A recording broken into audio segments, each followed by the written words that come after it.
Ambassador Sarah Chen stood before the Grand Council of the Galactic Alliance, her hands steady despite the weight of history pressing down on her shoulders.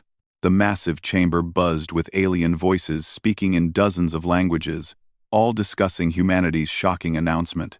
Representatives from 300 species filled the floating platforms that circled the central speaking area like a living amphitheater. The Zephyrian Council leader, Vex Thera, raised one of her 4 crystalline arms for silence.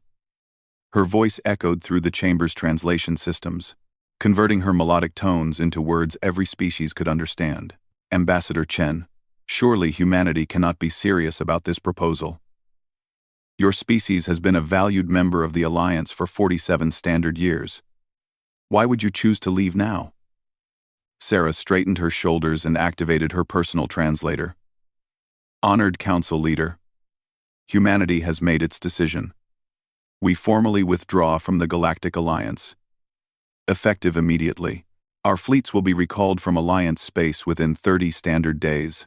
The chamber erupted in chaos. The insectoid klaxons clicked their mandibles in distress while the gaseous ethereals pulsed angry orange colors. The massive Goliath representative, easily 3 times Sarah's height, slammed his fist on his platform's railing. This is madness, boomed Commander Thector. His rocky features twisted in confusion. Humans fought beside us in the Void War. Your engineers helped rebuild our shattered worlds. Why abandon us now? Sarah had expected this reaction. Humanity's decision had surprised even her when the Earth Council first announced it 6 months ago. But she understood the reasoning, even if these aliens couldn't. The Alliance has grown comfortable, she replied, her voice carrying to every corner of the vast chamber. For 2 centuries, you've enjoyed peace and prosperity while ignoring the growing threats at our borders. The Shadow Collective grows stronger every day, consuming entire systems in the Outer Rim. The machine consciousness has awakened in the Andromeda sector. Ancient horrors stir in the deep dark, and yet the Alliance chooses to debate and delay rather than act. Vex Thera's crystalline features shifted to display concern. These threats are distant, Ambassador. Our intelligence suggests they pose no immediate danger to Alliance space. Surely diplomacy and careful observation are preferable to rash military action? The frustration Sarah had carried for months finally broke through her diplomatic composure. Diplomacy? Council Leader. The Shadow Collective doesn't negotiate. They consume. The machine consciousness doesn't debate. It calculates and destroys. While you've been holding committee meetings, entire civilizations have vanished without a trace. She pulled up a holographic display showing the galaxy's current state. Red zones marked areas of confirmed Shadow Collective activity, while blue indicated machine consciousness expansion. Yellow warned of unexplained disappearances in the deep dark regions. The display painted a sobering picture of threats closing in from 3 directions. Look at this map, Sarah continued. In the past 5 years, we've lost contact with 47 systems. 47! That's billions of lives. Gone without explanation. And what has the Alliance done? Formed a study committee. The Klaxon representative, Ambassador Ziegtel, chittered nervously. The disappeared systems were all in contested space, far from Alliance territory. Surely they fell victim to local conflicts or natural disasters. Sarah's laugh held no humor. Natural disasters that leave behind empty systems with all the planets stripped to bedrock? Ambassador, my species may be young compared to yours, but we're not naive. She gestured to another section of the hologram. 3 months ago, humanity sent a deep space reconnaissance fleet to investigate the Kepler void, where 17 systems went dark simultaneously. Want to know what we found? The chamber fell silent. Even the normally chattering ethereals stopped their colorful pulsing to listen. Nothing, Sarah said quietly. 17 star systems. Completely empty. No planets. No asteroids. No debris. Not even dust. The stars themselves had been drained of half their mass. Whatever did, this isn't some local pirate fleet or natural phenomenon. It's something that can consume star systems whole. The silence stretched uncomfortably long. Finally, The elderly sage representative spoke up, his tree-like form creaking as he moved. If this is true, then surely humanity's departure weakens our ability to respond to such threats. Your military contributes significantly to Alliance defense, Sarah nodded grimly. Which brings us to the real issue. Humanity has repeatedly proposed aggressive reconnaissance missions, early warning systems, and preemptive defensive measures. Each proposal has been voted down or tied up in subcommittees for years. The Alliance's consensus-based decision-making is too slow for the threats we face. Vex Thera's crystalline features shifted to display what Sarah recognized as confusion mixed with hurt. Ambassador, the Alliance has brought unprecedented peace to the galaxy. Our democratic processes ensure that no single species can dominate others, as happened in the Dark Ages before the Alliance's formation. I understand the historical context, Sarah replied. But democracy only works when you have time for debate. What happens when a crisis requires immediate action? What happens when waiting for consensus means watching billions die? 1. About. She switched the hologram to show recent military responses to various crises. The data was damning. Average Alliance response time to emergencies had increased from 6 standard days to 43 days over the past decade, as the member species count had grown and bureaucratic procedures had multiplied. Look at the Meridian crisis last year. Sarah pointed to specific data points. Pirates were raiding mining colonies for weeks before the Alliance mobilized a response. By the time our combined fleet arrived, 12 colonies had been destroyed and their populations enslaved. If humanity's forces hadn't been conducting training exercises nearby and responded independently, the death toll would have been catastrophic. Commander Thector shifted uncomfortably on his platform. The Alliance fleet ultimately resolved the situation and freed the enslaved populations. After 3 months of operations that should have taken 3 weeks, Sarah countered. The delay wasn't due to enemy strength. It was because the fleet spent more time in planning committee meetings than actually fighting. The ethereal representative, Fluxmar, pulsed a deep purple color that translated to skepticism. Perhaps humanity simply lacks patience for proper deliberation. Your species is known for impulsive decisions. Sarah had to resist the urge to snap back angrily.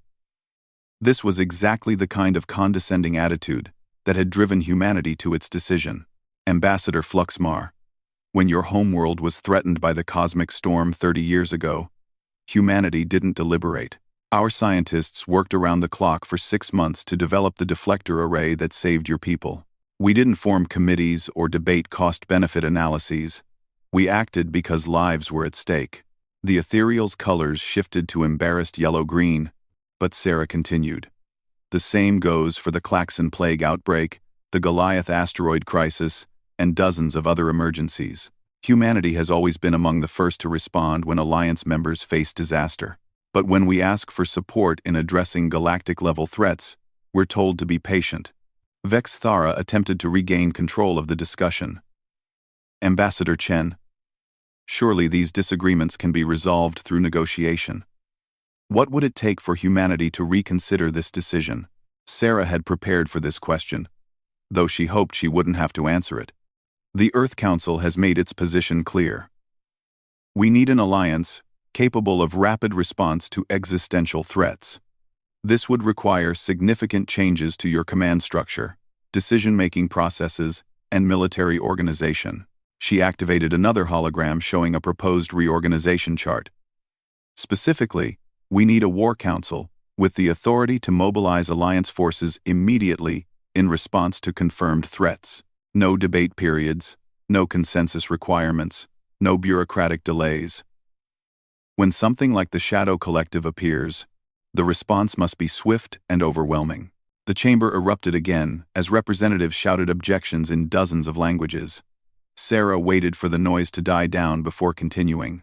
We also need a unified command structure for Alliance military forces, with standardized equipment, training, and communication protocols. Currently, our combined fleets are a collection of incompatible forces that can barely coordinate basic maneuvers, let alone complex operations. The Klaxon representative's mandibles clicked rapidly. Such changes would effectively militarize the alliance. We would become no better than the ancient empire builders who brought centuries of war to the galaxy. Sarah shook her head. Ambassador Ziziktel, there's a difference between militarization and preparation. A fire department isn't militaristic just because it maintains equipment and trains for emergencies. But when there's a fire, you don't want firefighters who have to form a committee before they can turn on their hoses. The debate continued for hours, with representatives raising the same objections Sarah had heard countless times before. Too much change, too fast. The alliance's stability depended on gradual consensus. Military efficiency came at the cost of democratic values. As the discussion wore on, Sarah realized nothing had changed. The alliance remained as paralyzed by its own democratic processes as ever. These beings genuinely believed that their system was superior, even as threats gathered at their borders. Finally, Vexthera called for a formal response to humanity's demands. The vote proceeded exactly as Sarah had predicted. Military reorganization. Rejected 247 to 53. Emergency War Council. Rejected 264 to 36. Unified command structure. Rejected 289 to 11. Sarah stood silent as the results were announced. She had known this would happen, but witnessing it still hurt. Humanity had found family among the stars. And now that family was choosing bureaucratic comfort over survival. The Council has spoken, Vexthara announced. While we regret humanity's decision to leave the Alliance, we respect your sovereignty. We hope that in time, your species will reconsider this unfortunate choice. Sarah nodded formally. The withdrawal will proceed as announced. Humanity's ambassadors will depart Alliance space within 15 standard days. Our military forces will complete their withdrawal within 30 days, as previously stated. She paused, looking around the chamber one last time at beings she had worked with for nearly a decade. Many had become genuine friends despite their political differences. I want to make one thing absolutely clear. Humanity's departure is not motivated by anger or spite. We simply believe that different circumstances require different approaches to survival. Vexthara's crystalline features softened slightly. Ambassador Chen, will humanity consider maintaining informal diplomatic relations? Perhaps trade agreements or cultural exchanges? That will be up to the Earth Council, Sarah replied honestly. But I suspect they'll be too busy preparing for what's coming to worry about trade negotiations. As she gathered her materials and prepared to leave, Commander Thector's voice boomed across the chamber. Ambassador Chen, what will humanity do now? Where will you go? Sarah stopped at the chamber's exit and turned back one last time. We'll do what humans have always done, Commander. We'll find our own way. The chamber fell silent as she walked out, her footsteps echoing in the vast space. Behind her, 300 species continued their debates, their committees, their careful deliberations. Ahead of her lay the unknown, and the enormous task of preparing humanity for the storm that was coming. As Sarah's shuttle departed the Alliance's capital station, she watched the massive structure shrink in the viewport. For 47 years, that station had represented hope, cooperation, and peace among the stars. Now it looked like what it truly was, a beautiful relic of a more innocent time. The pilot, a young lieutenant named Marcus Webb, glanced back at her. Ambassador, are we really doing the right thing? Leaving all this behind? Sarah considered the question carefully. Lieutenant, sometimes doing the right thing means walking away from everything you've built to build something better. The Alliance gave humanity a place among the stars, but it's become something that can't adapt to new threats. If we stayed, we'd all die together arguing about the proper way to fight. The shuttle jumped to hyperspace, carrying humanity's last ambassador away from the Alliance forever. Behind them, the Grand Council continued its session, already forming a committee to study the implications of humanity's departure. None of them noticed the deep space sensor readings that arrived 3 hours later, showing massive gravitational anomalies moving toward Alliance space from 3 different directions. The readings would spend 6 weeks in analysis queues before reaching the appropriate subcommittee for review. By then, it would be far too late for proper deliberation. 10 years had passed since humanity walked away from the Galactic Alliance. and the galaxy had learned to fear the darkness between stars. Captain Elena Vasquez stood on the bridge of the HMS Prometheus, watching the tactical display show the complete annihilation of the Centauri Beta system. Where 5 inhabited worlds had orbited a stable yellow star just 6 months ago, now only empty space remained. Even the star itself looked diminished, its light noticeably dimmer than Alliance astronomical records indicated. "Any survivors?" Elena asked her sensor operator, though she already knew the answer. "Negative, Captain. No life signs, no debris, no energy signatures. It's like the entire system was simply erased." Lieutenant Commander Park's voice carried the same exhausted tone they all shared now. This was the 15th dead system they'd investigated in the past year. Elena pulled up the strategic overview on her command console. The red zones marking Shadow Collective territory had expanded dramatically, now covering nearly a quarter of what used to be Alliance space. The blue zones showing machine consciousness presence had grown equally large on the opposite side of the galaxy, and the yellow zones marking unexplained disappearances in the deep dark had spread like cancer through the galactic core. "Orders from Earth Command, Captain," her communications officer announced. "We're to return to Rally Point Omega immediately. Priority Alpha." Elena frowned. Priority Alpha meant immediate threat to human space or colonies, but their territory was nowhere near the current crisis zones. "Acknowledged. Helm. Set course for Rally Point Omega. Maximum burn." As the Prometheus jumped to hyperspace, Elena wondered what new crisis awaited them. Humanity had been fortunate so far. Their isolated position in what the Alliance had once considered the backwater regions had kept them out of the three-way catastrophe consuming the galaxy. That isolation had also allowed them to pursue their own military development without interference. The changes in human space over the past decade had been remarkable. Free from Alliance regulations and committee oversight, human engineers had pushed their technology in directions the Alliance had never explored. The ship around her was proof of that progress. The Prometheus was unlike anything humanity had built during their Alliance years. Instead of the standardized Alliance designs that prioritized diplomatic compatibility over performance, human ships now focused purely on effectiveness. The Prometheus mounted weapons that could crack planets, shields that could withstand stellar flares, and engines that could outrun anything else in known space. More importantly, it was crewed by humans who had trained for war, not peacekeeping. Rally Point Omega turned out to be a massive staging area near the edge of human territory. Elena's tactical display lit up with thousands of contacts as they dropped out of hyperspace. Ship after ship filled her sensors, all bearing the distinctive angular profiles of the new human fleet. "Mother of God," whispered Lieutenant Park. "I've never seen so many ships in one place." Elena had to agree. The assembled fleet dwarfed anything humanity had possessed during their Alliance years. Massive battleships the size of small cities floated alongside sleek destroyers and carriers bristling with fighter squadrons. At the center of the formation, a ship so large it registered on sensors as a small moon dominated the display. HMS Ragnarok. Elena read from the identification beacon. Flagship of Admiral Harrison. The communications board chimed with an incoming message. Admiral Harrison's weathered face appeared on the main screen, his expression grim beneath steel-gray hair. "Captain Vasquez, welcome to Omega.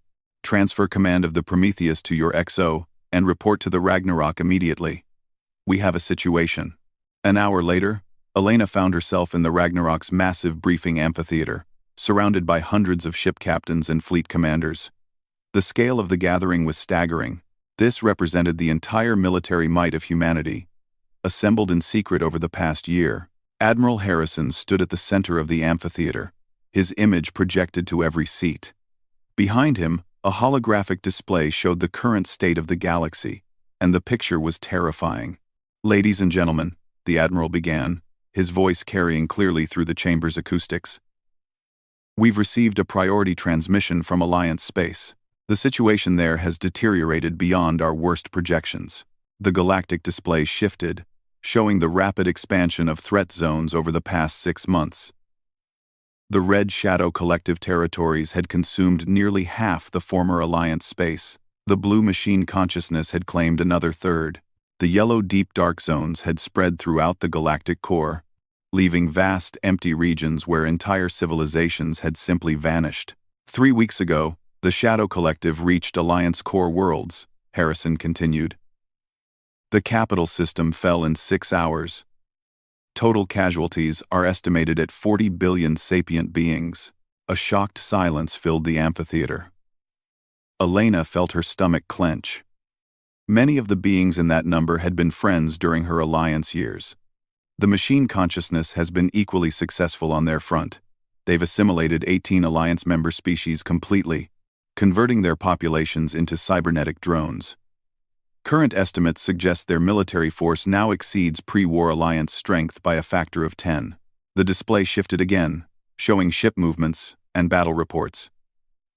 The remaining Alliance forces are scattered and uncoordinated. Without central leadership or unified command, they're being systematically destroyed. Our intelligence suggests they have perhaps 6 months before complete collapse. Captain Rodriguez from the HMS Defiance raised her hand. Sir, while this is tragic, how does it affect human space? We're well outside the combat zones, and our territory is too far from their expansion routes to be immediately threatened. Harrison's expression darkened. Captain, show them the deep space sensor data. The hologram changed to display long-range sensor readings from the past month.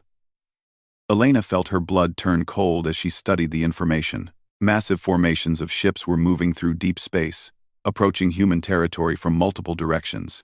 The Shadow Collective and machine consciousness aren't just consuming Alliance space, Harrison explained. They're expanding in all directions simultaneously. Current projections show them reaching our outer colonies within 8 months. Commander Singh from the HMS Vengeance leaned forward. What about the deep dark phenomena? Any updates on what's causing the disappearances? Harrison gestured to another section of the display. Our deep space reconnaissance has finally made contact with the source. It's not a single threat, it's thousands of them. Ancient machines, older than any known civilization, have awakened from some kind of dormant state. They're systematically harvesting organic matter and stellar energy for unknown purposes. Elena studied the tactical data, her mind racing through the implications. Admiral, are you saying we're facing 3 separate extinction-level threats simultaneously? That's exactly what I'm saying, Captain. The Shadow Collective seeks to consume all organic life in the galaxy. The machine consciousness wants to convert everyone into cybernetic slaves. And these ancient harvest machines appear to be preparing for something that requires stripping entire star systems of matter and energy. The amphitheater buzzed with quiet conversations as the assembled officers absorbed the magnitude of the crisis. Elena found herself thinking of her younger brother, stationed at a mining colony near the rim. 8 months wasn't very long to prepare for threats that had already consumed half the galaxy. Harrison waited for silence before continuing. Now, I'm sure you're all wondering why I've assembled the entire human fleet here. The answer is simple. We've received a formal request for aid from what remains of the Alliance government. The hologram shifted to show a communication from Alliance space. The speaker was Vex Thera, the former council leader. But she looked nothing like the composed diplomat Elena remembered. Her crystalline features were cracked and dim, showing signs of severe stress. People of Earth, the recorded message began. I speak for the surviving members of the Galactic Alliance in our darkest hour. The threats we failed to address have consumed our civilization. Billions are dead, entire species extinct, and our military forces are scattered and defeated. Elena watched her former colleagues struggle to maintain composure. We were wrong. Humanity's warnings about rapid response and unified command were correct. Our democratic processes were too slow for the threats we faced. By the time we could agree on responses, our enemies had already won. Vex Thara's image flickered, suggesting the transmission was coming through damaged equipment. We formally request military assistance from humanity.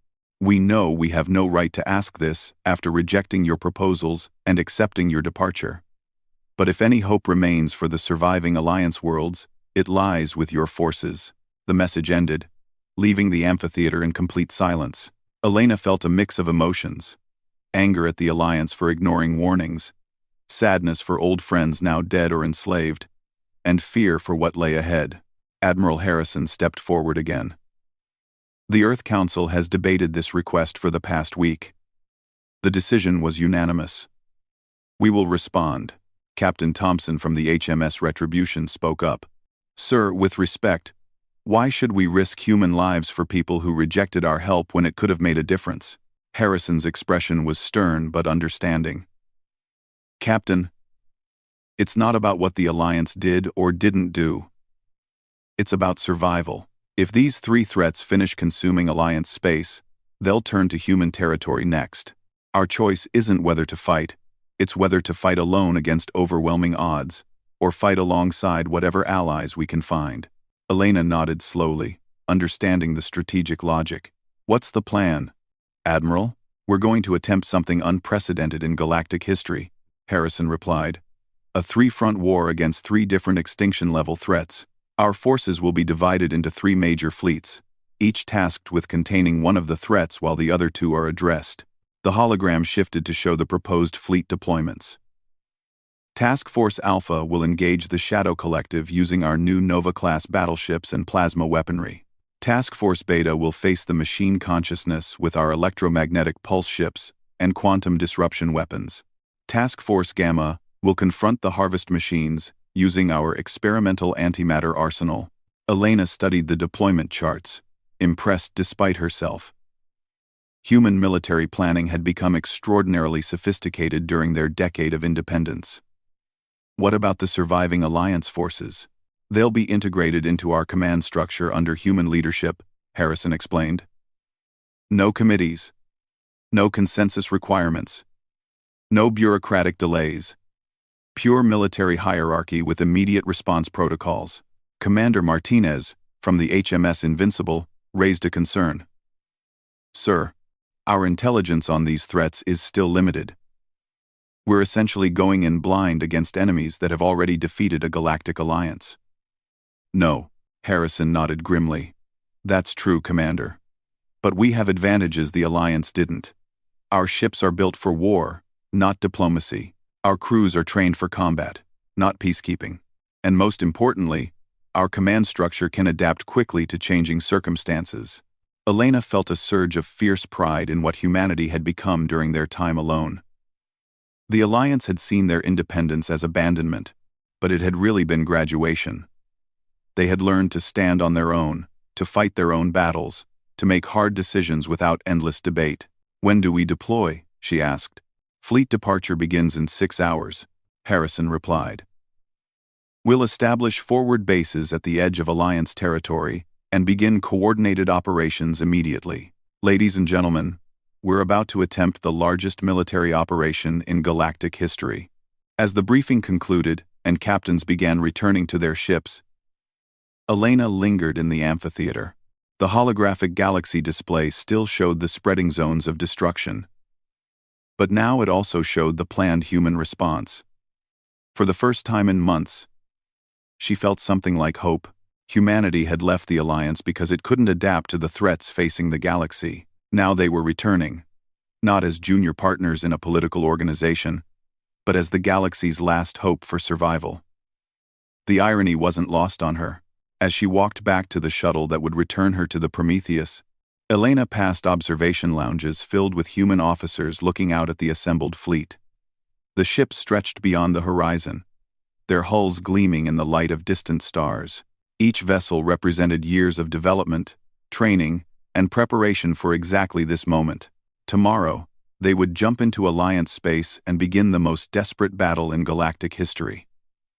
They would face enemies that had already conquered civilizations far older and more numerous than humanity. The odds were terrible, the stakes absolute, but they were no longer the species that had begged for acceptance in Alliance councils. They had become something harder, faster, and more dangerous during their decade alone. They had become exactly what the galaxy needed. Elena smiled grimly as her shuttle docked with the Prometheus. In a few hours, the galaxy would discover what humanity had become when freed from the chains of committee-based decision-making. The Shadow Collective, machine consciousness, and harvest machines were about to meet an enemy they had never encountered before. They were about to meet humanity at war. The first human ship to enter Alliance space in 10 years was the HMS Vanguard, a sleek destroyer that dropped out of hyperspace at the edge of the Proxima system, like a knife cutting through reality. Captain Elena Vasquez stood on the bridge of the Prometheus, watching the tactical feeds as her advanced scouts reported their findings. "Captain," Lieutenant Park's voice was tight with shock. "You need to see this." The main display filled with imagery from the Proxima system, and Elena felt her breath catch. The massive orbital shipyards that had once built Alliance vessels for dozens of species were gone. Not destroyed, simply gone. As if they had never existed. The planets below showed no signs of life, their surfaces stripped down to bare rock. "Shadow Collective work," she muttered. "How long ago?" "Based on the stellar drift patterns and residual energy signatures." "Approximately 3 weeks," Park replied. "Captain, there's something else. We're detecting survivors." The display shifted to show a small cluster of ships hiding in the asteroid belt on the system's edge.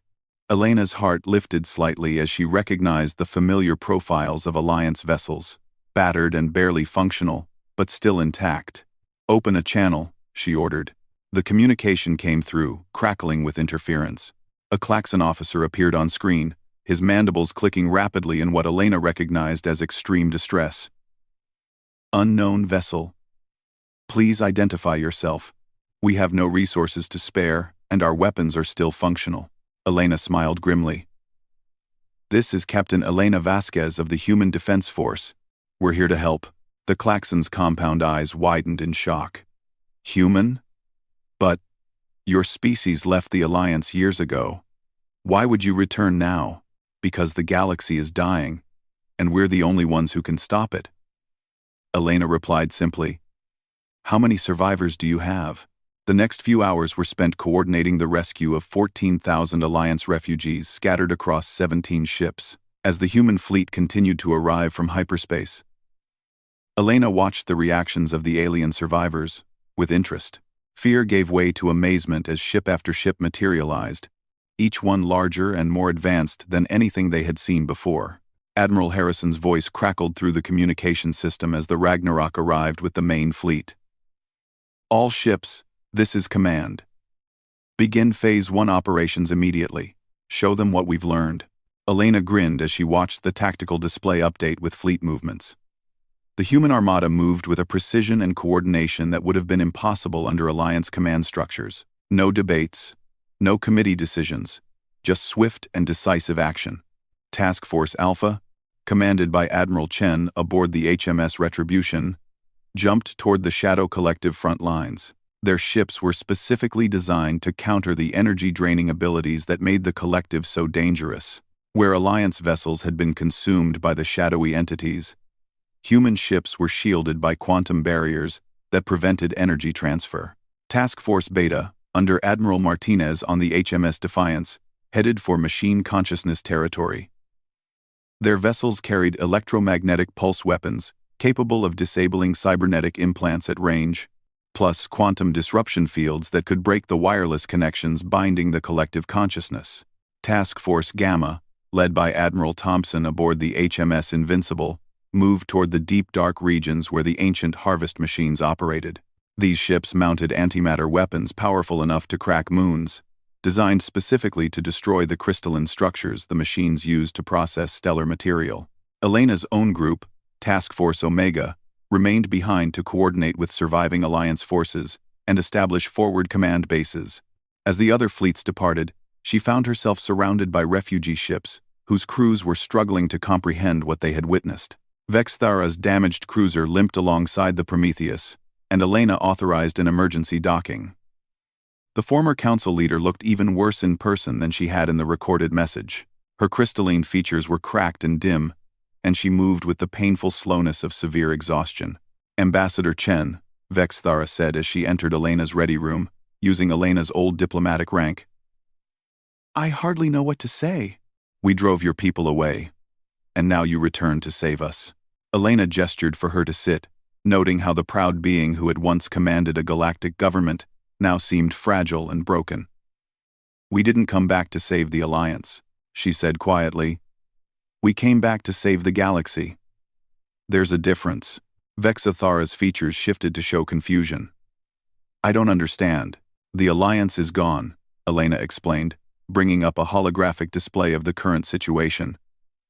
Your government is dead, your fleets are scattered, and your territory has been consumed. We're not here to restore what was. We're here to build something new that can actually survive. Over the next several hours, Elena explained humanity's plan to the surviving Alliance leaders. There would be no return to the old democratic processes, no committees or consensus requirements. Military necessity demanded immediate responses to rapidly changing threats. The surviving Alliance forces would be integrated into human command structures, with human officers making tactical decisions and alien specialists providing technical expertise. You're asking us to abandon everything we believed in, protested Commander Ziegtel, the Klaxon officer whose ship Elena had first contacted. The Alliance was founded on the principle of equality among species. Elena's expression hardened. Commander, equality is a luxury we can't afford when facing extinction. Your equality-based decision-making is why the Shadow Collective consumed half the galaxy before you could agree on a response. My species warned you this would happen. We offered solutions. You rejected them because they didn't fit your political ideals. She stood and activated a real-time tactical display, showing the current battles. Right now, human forces are engaging 3 extinction-level threats simultaneously. We're not debating whether this is the right approach or forming committees to study alternatives. We're fighting because that's what the situation requires. The display showed Task Force Alpha's engagement with Shadow Collective forces in the Vega system. Human ships moved in perfect coordination, their quantum barriers deflecting the energy-draining attacks that had destroyed Alliance fleets. Nova-class battleships unleashed plasma bombardments that actually seemed to damage the shadowy entities, something Alliance weapons had never achieved. How are they hurting the Collective? Vexthara asked, her voice filled with wonder.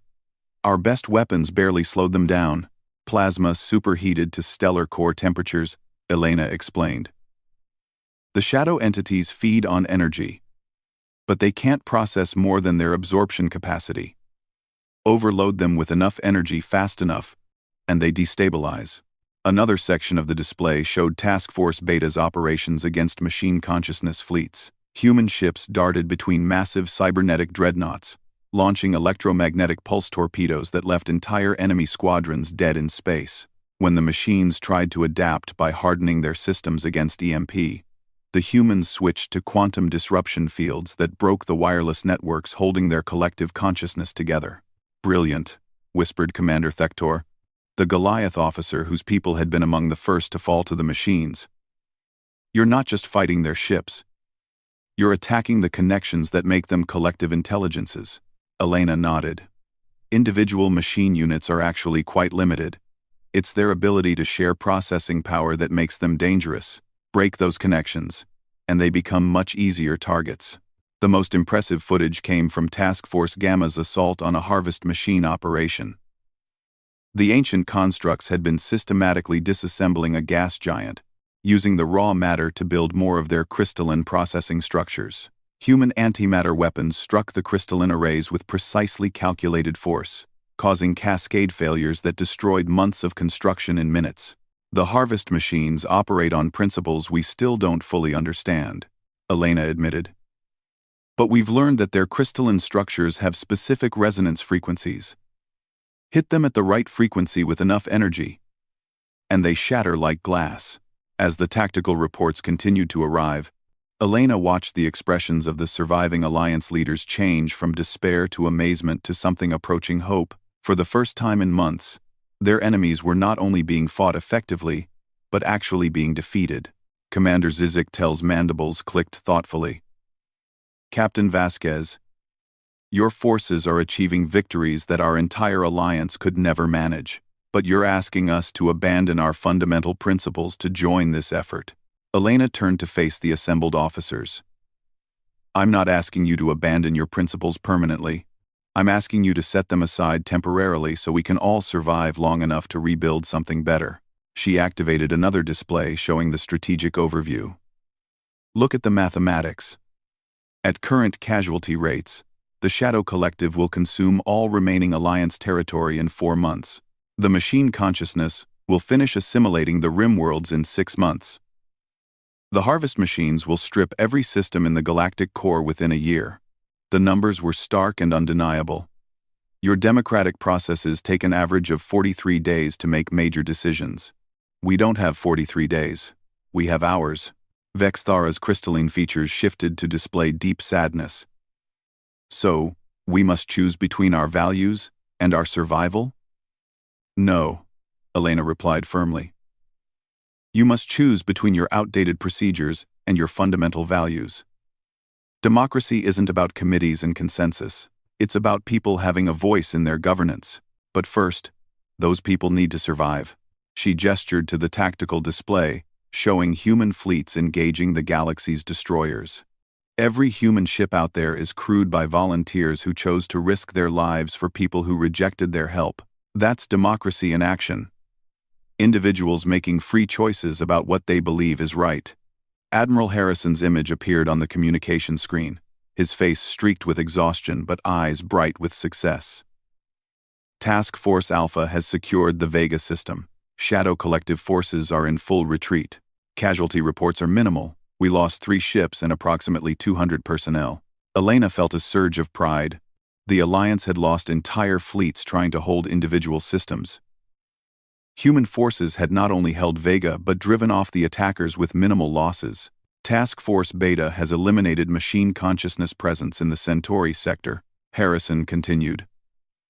We've freed approximately 40 million enslaved beings and captured enough cybernetic technology to significantly upgrade our EMP weapons. The report continued with similar successes from Task Force Gamma. The harvest machines had abandoned 3-star systems, rather than face continued antimatter bombardment, leaving behind partially processed worlds that could potentially be restored. Ladies and gentlemen, Harrison addressed the assembled Alliance survivors. This is what military effectiveness looks like. No committees, no debates, no diplomatic delays, just decisive action based on sound intelligence and overwhelming force. Elena watched the faces of the alien officers as they absorbed the reports. 40 years of Alliance membership had conditioned them to expect months or years between military decisions and results. The idea that major threats could be addressed and defeated in a matter of days was revolutionary. Commander Thector spoke first. Admiral Harrison, my remaining forces formally request integration into your command structure. The Goliath people have no interest in preserving political systems that failed to protect us from slavery. One by one, the other survivors made similar requests. The Klaxons, Ethereals, Sages, and dozens of other species formally dissolved their remaining political ties and accepted human military leadership. Vexthara was the last to speak. Captain Vasquez, I want you to understand what this means to my people. The Zephyrians founded the Alliance 3 centuries ago because we believed cooperation was superior to domination. Accepting your command structure feels like admitting that philosophy was wrong. Elena's expression softened. Council leader, your philosophy wasn't wrong. Cooperation is superior to domination. But there's a difference between cooperation and paralysis. What you built worked perfectly for centuries of peace. It just wasn't designed for the kinds of threats we're facing now. She gestured to the tactical display, showing human and alien forces working together. Look at these operations. Every human ship has Alliance specialists providing technical expertise. Every battle plan incorporates knowledge from dozens of species. We're not dominating you. We're organizing you. The truth was evident in the results. Combined human-alien operations were achieving victories that neither group could have managed alone. Human military efficiency combined with Alliance technical knowledge and local intelligence was proving devastatingly effective against all 3 threat types. Over the following weeks, the integrated fleets pushed deeper into occupied territory. The Shadow Collective found their energy-draining tactics useless against quantum-shielded human weapons. The machine consciousness discovered that their collective intelligence was vulnerable to focused electromagnetic attack. The harvest machines learned that their ancient technology couldn't withstand modern antimatter weapons. For the first time since the crisis began, the galaxy's destroyers were being systematically defeated. Systems were being liberated, populations were being freed, and the tide of destruction was being reversed. Elena stood on the bridge of the Prometheus as they approached the former Alliance capital system. Intelligence reports suggested the Shadow Collective had established a major base there, using the system's administrative infrastructure to coordinate their expansion. "All ships, this is Admiral Harrison," came the familiar voice over the communication system. "We are about to attempt the liberation of Alliance Central. This operation will determine whether we can truly defeat these threats or merely delay them." Elena smiled as she watched the tactical display fill with friendly contacts. Over 1,000 human and alien ships moved in perfect coordination toward the heart of the dead Alliance. The refugees who had been hiding in asteroid belts and dead systems just weeks ago were now part of the most powerful fleet in galactic history. The Shadow Collective forces that emerged to meet them were massive, drawn from across their conquered territories for this decisive battle. But they faced an enemy they had never encountered before. Beings who had learned to fight without committees, to decide without consensus, and to act without delay. As the first shots were fired and space lit up with weapons fire, Elena felt a deep satisfaction. Humanity had left the Alliance because it couldn't adapt to new threats. Now they had returned, not to restore what had failed, but to build something that could succeed. The galaxy was about to witness the birth of a new kind of civilization, one that combined the best of cooperation and efficiency, democracy and military necessity, idealism and pragmatism. It would be forged in the fires of the greatest war in galactic history, and it would be led by the species that had walked away from paradise to learn how to fight in hell. The liberation of Alliance Central began with 1,000 flame-wreathed battlefleets moving as one, and ended with hope returning to the galaxy for the first time in years.